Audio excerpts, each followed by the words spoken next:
Now that we've acknowledged Haachame's inspiration from Doki Doki Literature Club, let's just jump right into the theory. Here's a term I see tossed around a lot in the comments when people are discussing this lore: DID, or Dissociative Identity Disorder. I don't think Haachama has dissociative identity disorder. Here is the DSM-5 criteria. Haachama doesn't fit the criteria well enough because I don't see any gaps in her memory. Both Haato and Haachama remember everything about one another's experiences. However, Haachama does fit the criteria for depersonalization disorder. That is, she frequently has bouts of detachment from reality. What you see as her shitposts may just be her sharing her experiences with all of us. In multiple of them, you can see her observing events around herself as though she is outside of her own body. It's especially apparent when she's observing copies of herself. She doesn't seem to have a negative reaction to these events when she's on stream, but that's also a feature of the disorder. The age of manifestation also fits this disorder. Haachama is currently somewhere between the ages of 16 and 20. Akai Haato claims she is 18, which I will assume is Haachama's real age, or close to it. Now, what could be the cause of this disorder for Haachama? Is it genetic? Most of the time, the disorder is caused by a traumatic experience. Thanks to the efforts of this translator, I was able to analyze events in Haachama's real-life history. Please do take a moment to comment, like, and subscribe to the translators of clips in this video. I've included links to the source material and channels in the description.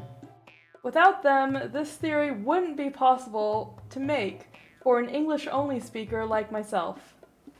Continuing with the theory, in the past couple of years, Haachama had a rough time as an exchange student in Australia. While it seemed like her host family was diligent and kind at first, after about 6 months, the house became disgusting. The host parents became neglectful to Haachama, refusing to prepare her any meals. She claims that they began to hate her because of the noise she made while streaming. The younger biological children of the host family teased Haachama incessantly for her lack of English skills. They did so in such a way that made Haachama feel like she was an idiot. Let me just say, as someone who created such intricate lore, Haachama is probably smarter than they could ever hope to be. マジで腹立ったのが、腹立ったというか、もう、うわーと思ったのが、そのね、年下の方の子が、いやでもみたいな。でも、まあ、そんなことを別に言っても、あの子の英語力じゃ、これ理解できないからって言われて、お前たちと思って、今聞こえてるんだよみたいな、理解してるんだよって思いながら、まあ。Now, they also mocked her singing voice. It seemed as though this family tried to tear down Haachama's self-esteem and self-expression at every opportunity. Her school experience wasn't much better. Her so-called friends, also presumably Japanese transfer students, were actually bullies. For instance, they always coerced her into heating up their food for them. She felt like she was trapped in the group because the rest of the school didn't speak Japanese. The one true friend she made, who was Vietnamese, was so turned off by this cruel posse that she eventually cut ties with all of them, including Haachama. という感じで、まあ、結構長続きしてて、そこでやっと、まあ、ベトナム人の子がなんかすごい態度悪いし、もう私こんなんやってらんないわってなって、で、まあ、そのベトナム人の Haachama started to eat alone. However, her old group would not leave her in peace. They constantly bombarded her with calls and messages. Eventually, she was able to cut them off for good. We can see elements of Haachama's traumatic experiences in her dissociative events. Firstly, Haachama cooking is about the poor quality meals she was forced to make on her own.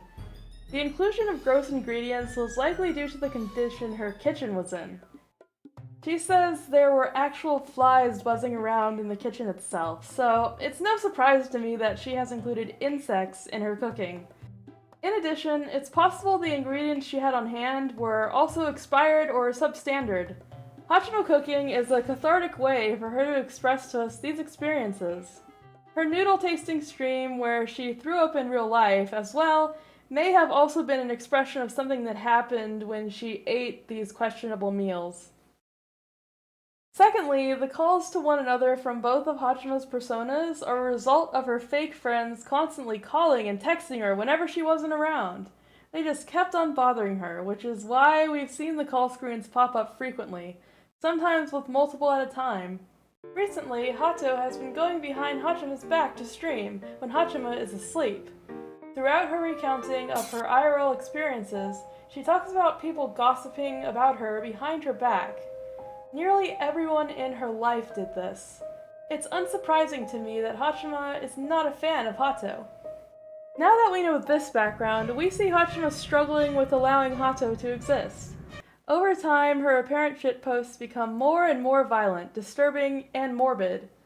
This supposed meme video displays her intent to kill off this unsavory part of herself.